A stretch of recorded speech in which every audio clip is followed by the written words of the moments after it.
ఎన్నికలు సమీపించే కొద్దీ ఆంధ్రప్రదేశ్లో పొలిటికల్ హీట్ రోజు రోజుకు రాసుకుంటుంది.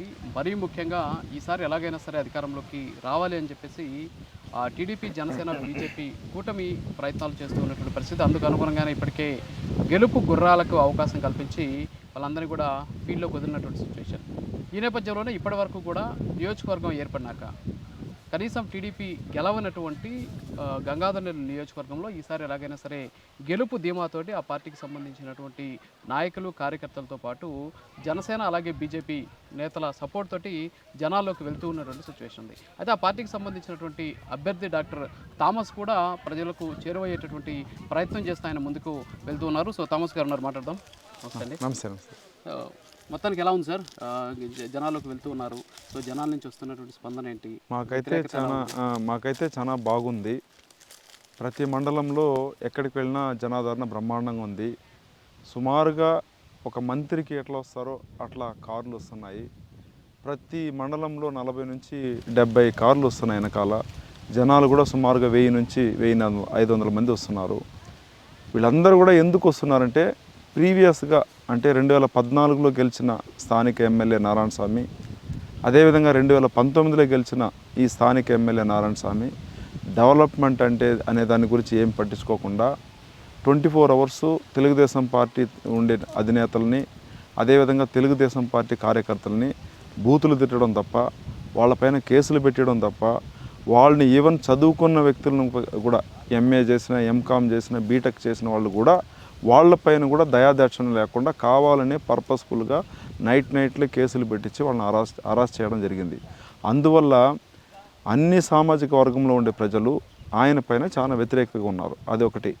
రెండోది, 2 సార్లు ఆయనకి ఛాన్స్ ఇచ్చినాం కాబట్టి మూడోసారి కొత్తగా ఒక క్యాండిడేట్కి మనం ఒకసారి ఛాన్స్ ఇచ్చి చూడాలి. ఈ నియోజకవర్గాన్ని చదువుకున్న వ్యక్తి వస్తే బాగా డెవలప్ చేస్తారనేది ప్రతి ఒక్క యూత్కి, అదేవిధంగా ఇక్కడ జీడీ నెల్లూరు ఉండే వాళ్ళకి ప్రతి ఒక్కరు కూడా వాళ్ళ మనసులో ఆల్రెడీ ఈసారి మనం మార్పు తీసుకురావాలనేది వాళ్ళకి డీప్గా కన్సర్న్ అయితే వచ్చేసింది. కాబట్టి ఖచ్చితంగా ఈసారి జరగబోయే ఎన్నికల్లో మార్పు అయితే తీసుకొస్తారు. ఇప్పుడు మీకు సర్వేలో చెప్పకపోవచ్చు, ఎందుకంటే వాళ్ళు ఏం భయపడిస్తున్నారంటే మేము గెలిచినామంటే మీరు మాకు సహకరించలేదంటే మళ్ళా మా పార్టీ వస్తే మీ భూములు మీకు ఉండవు, మీ ఇళ్ళు ఉండవు, అదేవిధంగా ఈ విధంగా అంతా చెప్పి వాళ్ళని భయభ్రాంతులు చేస్తున్నారు. కాబట్టి వాళ్ళైతే బయట ఎక్స్పోజ్ అయితే కావడం లేదు. కానీ ఖచ్చితంగా ఎలక్షన్ టైంలో మే 13వ తేదీ ఖచ్చితంగా జీడీ నెల్లూరు ప్రజలు వాళ్ళు ఎవరని చెప్పేసి వైఎస్ఆర్ పార్టీకి చూపిస్తారు. సో నారాయణ స్వామి మీద ఉన్నటువంటి వ్యతిరేకత కావచ్చు, తర్వాత కొత్త వ్యక్తి కావాలి అనేటటువంటి అంశాలు, ఈ రెండింటితోటి మీకు గెలుపు అవకాశాలు ఉన్నాయని చెప్తున్నారు. ఇవి కాకుండా అసలు థామస్ గారికి ఉన్నటువంటి క్వాలిటీస్ ఏంటి? ఎందుకు అసలు ఓటేయాలి మీకు? నాకు ఎందుకు ఓటేయాలనేది అంటే, నేనేం చెప్తున్నానంటే ప్రజలకి, నేను సుమారుగా 10 months తిరిగాను, ప్రజల్లో మమేకమైనాను. ఈ 30 సంవత్సరాల రాజకీయంలో నాలాగా నాకు తెలిసి ఉమ్మడి అభ్యర్థిగా ఈ జీడీ నెల్లూరులో ప్రతి ఇంటికి తిరిగిన ఒకే ఒక వ్యక్తి ఈ 30 సంవత్సరాలు నేను ఒక్కడే. అదేవిధంగా ఏ పార్టీలో అయినా కూడా మీకు వచ్చి మెయిన్గా ఒక క్యాండిడేట్ని సెలెక్ట్ చేస్తారు. ఎప్పుడు సెలెక్ట్ చేస్తారంటే బీఫామ్ ఇచ్చే ముందుగా, 15 రోజుల ముందుగా, 10 రోజుల ముందుగానే సెలెక్ట్ చేస్తారు, లేదంటే 1 month ముందు సెలెక్ట్ చేస్తారు. నన్ను చంద్రబాబు నాయుడు గారు 10 నుంచి 12 నెలల ముందుగానే సెలెక్ట్ చేసి, ఇది టఫ్ కాన్స్టెన్సీ కాబట్టి ప్రతి ఇంటికి తిరిగి వాళ్ళకి ఏం కావాలని చెప్పేసి అడిగి తెలుసుకొని దీనిపైన ఫోకస్ చేసి ఈ నియోజకవర్గాన్ని డెవలప్ చేయాలనే బాధ్యత నాకు ఇచ్చారు. కాబట్టి నేను ప్రతి ఇంటికి వెళ్ళి వాళ్ళకి ఏం ప్రాబ్లం అని తెలుసుకొని దాన్ని ఒక లిస్ట్ అవుట్ చేసుకొని, ప్లస్ వచ్చి నేను గెలిచిన తర్వాత ఇక్కడ మంచి పరిపాలన ఇస్తాను. అంటే మంచి రోడ్లు కానీ, నీళ్ళ వసతి కానీ, అదేవిధంగా మనకి వాటర్ ట్యాంక్ కానీ, శ్మశానానికి దోవ కానీ, మినరల్ వాటర్ ప్లాంట్ కానీ, ఇవి కాకుండా ఎడ్యుకేషన్ పైన ఫోకస్ చేసి వాళ్ళకి మంచి ఎడ్యుకేషన్ సిస్టమ్ తీసుకొచ్చేసి 6 మండలంలో స్కిల్ డెవలప్మెంట్ సెంటరు, అదేవిధంగా 6 మండలంలో ప్రైమరీ హెల్త్ సెంటరు, లేదంటే టెర్షరీ హెల్త్ సెంటరు, అందులో వచ్చి 50 పడకల నుంచి 100 పడకల హాస్పిటల్ ప్రతి మండలంలో తీసుకురావడానికి, ఇది కాకుండా 6 మండలంలో వెటనరీ హాస్పిటల్, ఇవన్నీ కూడా ప్రజలకు హెల్ప్ చేసే, రైతులకు హెల్ప్ చేయాలి, చదువుకున్న వాళ్ళకి హెల్ప్ చేయాలి, చదువుకొని జాబు లేని వాళ్ళకి వాళ్ళు కూడా జాబ్స్ కల్పించాలనే ఉద్దేశంతో ఒక ప్రణాళిక రెడీ చేసుకొని నేను ప్రతి ఇంటికి వెళ్తున్నాను.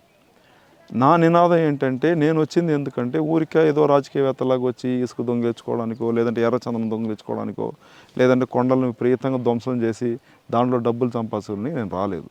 నా వృత్తి వేరు. నేను ఒక ప్రొఫెషనలిస్ట్ని, నేను ఒక ఐవీఎఫ్ సైంటిస్ట్ని. ఎన్నో బేబీస్ క్రియేట్ చేస్తున్నాను, ఎన్నో ఫ్యామిలీలో వెలుగునిచ్చున్నాను. కాబట్టి నాది అది కాదు. టిపికల్ పొలిటీషియన్ నేను కాదు. నేను ఒక సీఈఓ లాగా, ఒక మంచి ఒక ఒక ఒక ప్రెసిడెంట్ లాగా ఈ నియోజకవర్గానికి ఏం కావాలి, వీళ్ళకి ఏం చేస్తే బాగుంటుందని చెప్పేసి నేను ఆల్రెడీ ఒక ప్రణాళిక రెడీ చేసుకున్నాను. అందులో ఒక భాగంగా మీకు ఏం చెప్తున్నానంటే, ఇక్కడ జీడి నెల్లూరులో మనకి ఎలాంటి పారిశ్రామిక కానీ, లేదంటే ఎలాంటి కంపెనీస్ కానీ లేవు. సత్యవేడలో పోయినారంటే సిరి సిటీ ఉంది. అదేవిధంగా అనంతపూర్ పోయినారంటే మీకు వచ్చి కియా మోటార్స్ ఉన్నాయి. తిరుపతికి పోయినంటే చాలా ఐటీ కంపెనీలు ప్లస్ వచ్చి కొన్ని మొబైల్ కంపెనీలు ఉన్నాయి. అలాంటివి ఇక్కడ ఏం లేవు, చెప్పుకునేటట్టుగా ఏం లేవు. ఇవన్నీ కూడా చేయడానికి నేను వచ్చాను. 1000 ఎకరాల్లో ఇండస్ట్రియల్ పార్క్కి ఐడెంటిఫై చేసి స్థలం రెడీ చేసి దానికి పర్మిషన్ తెచ్చుకొని, నా వంతు కొన్ని కంపెనీలు, చంద్రబాబు నాయుడు గారు వంతు కొన్ని కంపెనీలు తీసుకొచ్చి ఒకే ఏరియాలో పెట్టి దీన్ని ఒక ఇండస్ట్రియల్ పార్క్గా రెడీ చేసి ఆంధ్ర రాష్ట్రానికి జీడి నెల్లూరు అంటే ఏంటి అని చూపించడానికి వచ్చినాను. కాబట్టి డెవలప్మెంట్కి మీరు ఓటేయాలి, ఇవన్నీ కూడా మీరు చేసి పెడతానని చెప్పి ప్రజల్లోకి వెళ్తున్నాను. కాబట్టి దానికోసమే వాళ్ళు నాకు ఓటేస్తారు, వేరే దేనికి లేదు. గ్రేట్. తర్వాత పార్టీ క్యాడర్ విషయానికి వస్తే మీరు కొత్తగా వచ్చారు. ఇప్పటి వరకు కూడా జీడీ నెల్లూరులో టీడీపీ గెలవనటువంటి పరిస్థితి. సో ఇలాంటి క్లిష్ట పరిస్థితుల్లో సో క్యాడర్ నుంచి ఎలాంటి సపోర్ట్ మీకు లభిస్తుంది? సో క్యాడర్తో ఏ విధంగా మీరు కోఆర్డినేట్ చేసుకుంటున్నారు? జనరల్గా ఇక్కడ చూసారంటే మనకు జీడీ నెల్లూరులో మాకు తెలుగుదేశం పార్టీలోనే కొంత అసమ్మతి, గ్రూపిజం అనేది ఉన్నది వాస్తవం. మాది మాత్రం కాదు, అన్ని చోట్ల ఈ రాజకీయంలో పార్టీలో ఇవి ఉంటాయి. ఒక 2 లక్షల మంది ఓటర్లు ఉండే 2 లక్షల మందిని ఒకే ట్రాక్లో ప్రోగ్రామ్డ్ రోబోలాగా మనం తీసుకోపోలేము. అది కంప్యూటరైజ్డ్ ప్రోగ్రామ్ రోబో అంటే ఒకటే కమాండ్ ఇస్తే అది పనిచేస్తుంది. హ్యూమన్ బ్రెయిన్స్ అట్లా ఉండదు, ఒక్కొక్క బ్రెయిన్ ఒక విధంగా వర్క్ చేస్తుంది. దాన్ని మనం ఒకే విధంగా ప్రోగ్రామ్డ్ రోబోలాగా తీసుకోపోలేము. అసమ్మతి ఉంటుంది, కొంతమందిని మనం కౌన్సిలింగ్ చేయాలి, కొంతమందికి ఎక్స్ప్లెయిన్ చేయాలి. ఇట్లా చేసుకుంటూ ఉండిన అసమ్మతిని అట్లనే డైల్యూట్ చేసుకుంటూ వాళ్ళందరినీ కూడా కలుపుకునే దాంట్లోనే నేను ప్రయత్నిస్తున్నాను. ఇదే ఇక్కడ వేరే ఎవరిని ఇన్ఛార్జ్ ఉంటే వాళ్ళు తీసే వీళ్ళు తీసే అని చెప్పి గందరగోళం చేస్తుంటారు. నేనైతే అదైతే ఎక్కడ టచ్ చేయలేదు. వాళ్ళందరినీ కూడా మంచిగా మాట్లాడి ఒక ట్రాక్లో పెట్టేశాను. ఇప్పుడు బాగానే పోతుంది. ఇది కాకుండా జనసేన కూడా మాతో పాటు మంచి ట్రాక్లో ఉన్నారు. వాళ్ళు కూడా ఒక పక్క బ్రహ్మాండంగా తిరుగుతున్నారు. ఈరోజు మీరే చూస్తుంటారు, బీజేపీ నుంచి అన్ని క్యాడర్ కూడా ఇక్కడికి వచ్చినారు. సో నాది ఏంటంటే ఎక్కడ కానీ ఇబ్బంది పెట్టించి ఒకరిని సప్రెస్ చేసి మనం పైన కూర్చోవాలనేది నాది కాదు, అది నా మెంటాలిటీ కాదు. నేను ఏంటంటే ఒక నీళ్ళలాగా అన్నింటిలో కలిసిపోతాను, అందరితో మమేకం అవుతాను. అందరినీ కలుపుకట్టుగా తీసుకొచ్చి ఒకే ట్రాక్లో పెట్టి 3 పార్టీలు కలిసి డెవలప్ చేస్తాము. ఇక్కడ ఏం డెవలప్ అయితే కాలేదు. వచ్చిన ఎమ్మెల్యేకి వచ్చి డెవలప్మెంట్ అంటే ఏం తెలియదు, ఆయనకి ఇచ్చిన శాఖల గురించి కూడా ఆయన తెలియదు. ఊరికే నామకి వస్తే వచ్చి ఊరికే సైన్ ఎక్కడ పెట్టమంటే ఆడ పెట్టేస్తాడు. ఇవన్నీ కంట్రోల్ చేసి జగన్మోహన్ రెడ్డి, మీకు విజయసాయి రెడ్డి, ఇంకా ఎవరు ఉన్నారు మీకు తెలుసు, వీళ్ళే కంట్రోల్ చేస్తారు వ్యవస్థల్ని. ఈయనకైతే ఊరికే పేరుకు మాత్రమే డిప్యూటీ సీఎం, పేరుకు మాత్రమే మంత్రి. బట్ మా దాంట్లో అట్లా ఉండదు. ఒక మంత్రి అంటే ఆయన నిజంగానే మంత్రికి ఉంటే క్వాలిటీ ఆయనకు ఉన్నాయా, ఈ శాఖను ఆయనకి ఇస్తే నడపగలడా, ఎంత మటుకు ఇతను వచ్చి మన ప్రభుత్వానికి యూజ్ అవుతాడు, ఆంధ్ర రాష్ట్రానికి ఎంత మటుకు యూజ్ అవుతాడు అని చెప్పి చంద్రబాబు నాయుడు గారు అనాలిసిస్ చేసే ఇస్తారు.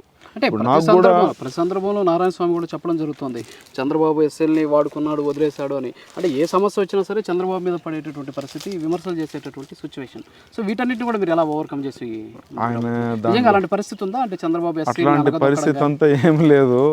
ఆయనకి ఇన్స్ట్రక్షన్ ఏంటంటే చంద్రబాబు నాయుడు గారిని ఎంత తిడితే అంత మైలేజ్ వచ్చి ఆయనకు వస్తుంది.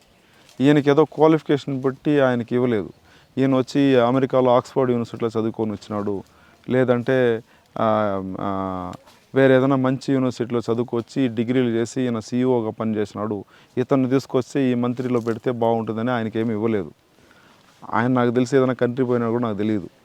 అట్లా పోయి ఉంటే ఏదైనా పిలిగ్రమి అట్లా ఏదైనా దర్శనాలు పోయి వచ్చింటాడు. కానీ ఒక డెవలప్మెంట్కో, ఒక ఆర్గనైజేషన్ చూడడానికో, ఒక ఇన్స్టిట్యూషన్కో, ఒక హాస్పిటల్కో, ఒక రీసెర్చ్ సెంటర్కో పోయేసి అక్కడ ఏం కొత్త టెక్నాలజీ కనుక్కున్నారు, దాన్ని మనం ఇక్కడ ఇంప్లిమెంట్ చేసేదానికి అవుతుందని ఆయన ఎక్కడ పోయి ఉన్నాడు. ఆయనకి ఇచ్చింది మంత్రి ఎందుకు ఇచ్చినారంటే బాగా చంద్రబాబు నాయుడు గారిని బూతులు తిట్టాలి, అంతా కొంతమంది బూతులు మంత్రులను పెట్టుకొని తిట్టిపియాలి. తిట్టిపిస్తే వాళ్ళకి పదవులు వస్తాయి. మా దాంట్లో అట్లా ఉండదు. చంద్రబాబు నాయుడు గారు బాలయోగిని అంత పెద్ద మనిషి చేయలేదా? అదేవిధంగా ప్రతిభా భారతిని చేయలేదా? ఎంతోమంది ఎస్సీలని ఆయన డెవలప్ చేసిన. ఎస్సీలు ఎంతమంది మంత్రులు లేరా? ఇవన్నీ కూడా ఊరికే బోగస్ మోడలు. ఆయన అట్లా పక్షపాతంగా ఎవడు కానీ చేయడు. చంద్రబాబు నన్ను కూడా ఎందుకు తీసుకొచ్చానంటే, నేను కూడా ఆయన అభిమానంతో నేను ఎందుకు వచ్చానంటే, నా వంతు జీడీలోని డెవలప్ చేసి ఇవ్వాలి, మా యూత్కి జాబ్స్ ఇవ్వాలని నేను వచ్చినాను. సో కాబట్టి అలాంటిది ఏమి ఇక్కడ ఉండదు. ఊరికనే ఈ కులంలో చిచ్చు పెట్టేది, మతంలో చిచ్చు పెట్టేది, రెండు పార్టీలుగా రెండు జనాల్ని రెండుగా చీల్చేది, వీళ్ళకి గొడవలు పెట్టేది, ఇట్లాంటి పనికిమాలిన పనులు చేసే దాంట్లో ఈ నారాయణ స్వామి క్రూకడ్ ఫెలో నంబర్ 1. ఓకే, మతం అంటే గుర్తుకొచ్చింది. యాక్చువల్గా మీ మతం మీద కూడా ఒక రకమైనటువంటి ప్రచారం, విమర్శలు వ్యక్తమవుతున్నాయి. సో మీరు అసలు ఎస్సీ కాదు, సో క్రిస్టియన్ కాబట్టి ఆయన ఎస్సీ ఎలా అవుతాడు, రిజర్వ్డ్ కాన్స్టిట్యున్సీలో పోటీ చేయడం, దీన్ని ఎలా మీరు డిఫైన్ చేస్తారు? యాక్చువల్గా ఈ రాజకీయంలో మతం, కులం ఇవి ఏమి రాకూడదు. ఇప్పుడు గెలిచిన తర్వాత కూడా మీకు అభిమానంలో ఒక మతం ఉండొచ్చు, మీరు ముస్లిమ్స్ నమ్మకం ఉండొచ్చు, లేదంటే నాకు హిందూయిజంలో నమ్మకం ఉండొచ్చు, తనకి వచ్చి క్రిస్టియన్లో నమ్మకం ఉండొచ్చు. మతం వచ్చి వేరు, కులం వేరు. అదేవిధంగా చూసారంటే వాళ్ళ బిలీఫ్, కొంతమంది ఒక దేవుణ్ణి నమ్ముకుంటారు, కొంతమంది అందరిని నమ్ముకుంటారు. నా ఉద్దేశం ఏంటంటే రాజకీయంలో ఏ మతమైనా సమ్మతం. మనం ఏం చర్చికి పోవాలి, బైబిల్ చదవాలి, వాళ్ళు ఇచ్చిన వాక్యం చదివించి వాళ్ళకి ప్రీచ్ చేయాలి. ఇది రాజశేఖర్ రెడ్డి చేశాడు. దాని తర్వాత ఆయన కొడుకు ఈయన జగన్మోహన్ రెడ్డి చేశాడు. విజయమ్మ బైబిల్ పెట్టుకొని కూతురికి ప్రేయర్ చేసి పంపిస్తుంది, విజయమ్మ బైబిల్ పెట్టుకొని కొడుకు ప్రేయర్ చేస్తుంది. ఇదే రాజశేఖర్ రెడ్డి కొడుకు మన జగన్మోహన్ రెడ్డి పదవి ప్రమాణంలో బైబిల్ పెట్టుకొని ఓపెన్గా వచ్చి పదవి ప్రమాణం చేసినాడు. అప్పుడు రాజశేఖర్ రెడ్డి కొడుకు వచ్చి క్రిస్టియనా? ఆయన ఎందుకు మళ్ళీ సీఎం చేసుకున్నారు? మీరు ఎందుకు ఓట్లేసి గెలిపించుకున్నారు? అదేవిధంగా మొన్న తిరుపతి దర్శనానికి పోయినప్పుడు డిక్లరేషన్ ఫామ్లో సైన్ చేయకుండా పోయినాడా లేదా? అప్పుడు ఎందుకు మీరు అక్కడ నిలదీయలేదా అన్ని? సో సీఎంగా ఉంటే రాజశేఖర రెడ్డి కొడుక్కి ఒక లా, ఆర్డినరీగా ఉండే వరకు ఒక లా అని నేను అడుగుతున్నాను. నేను చెప్పేది ఏంటంటే రాజకీయంలో మతం ఇవి ఉండకూడదు. ఏ మతమైనా మనకు సమ్మతం. మనం divide and rule policy UK people లాగా చేయకూడదు. క్రిస్టియను నాకు ముఖ్యం, హిందూ నాకు ముఖ్యం, ముస్లిం నాకు ముఖ్యం, సిక్కు నాకు ముఖ్యం, బుద్ధిజం నాకు ముఖ్యం, ప్రతి ఒక్క కమ్యూనిటీ కూడా నాకు చాలా ముఖ్యం. ఎందుకంటే ఇక్కడ నేను మతం చూసి పరిపాలించడానికి నేను రాలేదు. నా ప్రజలు, నా తెలుగు ప్రజల్ని మంచిగా చూసుకోవడానికి వచ్చినాను. ఇంకటికి నా దగ్గరికి వస్తారా? నాకు దేనికైనా ఉండొచ్చు. నేను అన్ని గుడులకు పోతాను, చర్చికి పోతాను, అదేవిధంగా మాస్క్ కూడా పోతాను. నేను మాస్క్కి విపరీతంగా పోతాను, చర్చిలకు పోతాను, అదేవిధంగా గుడులకు పోతాను. ఇప్పుడు కూడా నేను వచ్చి 10 సంవత్సరాల్లో సుమారుగా 200 గుడికి పోయి ఉంటాను. అది ఎందుకు ఫోకస్ చేయలేదు? గుడికి పోయినాను, ఆరతి ఇచ్చున్నాను, ఆడ ప్రసాదం తిని ఉన్నాను, దండం పెట్టుకున్నాను, దాన్ని ఎక్కడ ఫోకస్ చేయలేదు. నేను ఒక చర్చిలో పోయేసి ప్రేయర్ చేస్తే ఈయన క్రిస్టియను మత ప్రచారం చేస్తున్నా అంటాడు. ఇవన్నీ ఏంటంటే దుష్ప్రచారాలు. ఎందుకంటే భయపడిపోయి, ఓటమికి భయపడిపోయి 2 సార్లు మనం కూర్చున్నాం కదా, ఆ సీట్ ఎక్కడ వెళ్ళిపోతుందో, ఇక్కడ చదువుకున్న క్యాండిడేట్ ఒకడు వచ్చేసాడు, ఈయన అందరినీ ఎడ్యుకేట్ చేస్తున్నాడు, ఇక్కడ ఏం డెవలప్మెంట్ జరగలేదని చెప్తున్నాడు, ప్రజలకు ఒక్కొక్కటి విశదీకరించి ఎక్సలెంట్గా ఒక్కొక్కరికి మొత్తం కౌన్సిలింగ్ చేస్తున్నాడు, మనం ఓడిపోతాము. కాబట్టి ఎలాగైనా క్రూకడ్గా ఈయన క్రిస్టియన్ అని చెప్పాలి, లేదంటే ఈయన మతం మారిపోయినట్టు చెప్పాలి, ఏదోనో ఒకటి చెప్పాలి. నేనైతే 1వ తరగతి నుంచి ఎంఎస్సి వరకు, పిహెచ్డి వరకు నా పేరు వడింగాడు మునుస్వామి అని ఉండింది. నేను థామస్ అని యాడ్ చేసుకున్నాను. యాడ్ చేసుకున్న తర్వాత గెజెట్లో పబ్లిష్ అయింది. గెజెట్లో నార్మల్గా రిలీజన్ పబ్లిష్ కాదు, మీ పేరే పబ్లిష్ అవుతుంది. ఇన్ కేస్ రిలీజన్ ఏదైనా పబ్లిష్ అయిందంటే మనం కరెక్షన్ పెట్టుకోవచ్చు. అట్లా కరెక్షన్ పెట్టుకుని నా దగ్గర అన్ని డాక్యుమెంట్స్ కరెక్ట్గా ఉన్నాయి. అది ప్రతి ఒక్క టామ్ అండ్ డిక్కి వీడికి చెప్పాల్సిన అవసరం నాకు లేదు. వాడికి నిజంగా క్వాలిఫికేషన్ ఉంటే వాడికి నేను ఏదైనా పోయి ఎక్స్ప్లెయిన్ చేసి నేను వాడికి చెప్పగలను. వాడికి ఆ క్వాలిఫికేషన్ కూడా లేదు. వాడి దగ్గర పోయి నేను ఎందుకు నా టైం వేస్ట్ చేసుకోవాలి? నేను ఎక్కడ అవసరమో, ఎప్పుడు అవసరమో, ఎవరి దగ్గర చూపించాలో నేను ఎస్సీని, నాది ఇది అని చెప్పేసి ఆడ చూపించుకుంటాను. నేను ఓపెన్గా వచ్చి నేను ఎస్సీని అని చెప్పుకోవాల్సిన అవసరం మీడియాకు లేదు, నాకు కూడా లేదు. సో కాబట్టి ఎక్కడ అవసరమో అప్పుడు నేను చూపిస్తాను నా డాక్యుమెంట్స్ అని. నా దగ్గర అన్నీ ఉన్నాయి, A to Z ఉన్నాయి, నేను అక్కడ ప్రొడ్యూస్ చేస్తానని మీడియా ముందు చెప్తున్నాను. కాబట్టి ఇవన్నీ కూడా ఒక నెగటివ్ ప్రోపగండా. అంటే ఒక వ్యక్తి పైన బురద జల్లాలి, బ్రహ్మాండంగా పోతున్నాడు కదా, వచ్చి 10 monthsలో బాగా అందరినీ కలుపుకొని జీడినల్లూరు వచ్చి ఎప్పుడు గెలవదు, ఇది మరో పులివెందల అనేదాన్ని, ఇది గెలుస్తుంది, ఇది మరో కుప్పము, మనమే సరిగ్గా పని చేయలేదు, మంచిగా ట్రాక్లో తీసుకోపోలేదు. ఈసారి ఖచ్చితంగా మంచి మెజార్టీలో గెలుస్తుందనే దాన్ని ఒక ట్రాక్లో 10 months నేను తీసుకొచ్చినాను కాబట్టి ఎలక్షన్ దగ్గర వస్తుంది కాబట్టి ఒక చిన్న కన్ఫ్యూజన్ క్రియేట్ చేయాలి. అది ఎలా క్రియేట్ చేయాలి? మతంలో చర్చ పెట్టాలి, లేదంటే కులంలో చర్చ పెట్టాలి, అన్నీ పెట్టాలి. రీసెంట్గా 5 రోజులకు ముందుగానే నా క్యాస్ట్ సర్టిఫికేట్ ఎంఆర్ఓ ఆఫీస్లోనే నేను తీసుకున్నాను. అందులో నాకు వడింగాడు మునుస్వామి ఎస్సీ ఆది ద్రావిడ హిందూ అని చెప్పి క్లీన్గా ఇచ్చేశారు. ఇంత ఇచ్చిన తర్వాత వీడికి క్యాస్ట్ గురించి మాట్లాడాలి, ఎప్పుడో గెజెట్ గురించి మాట్లాడాల్సిన అవసరం ఎవరికి లేదు.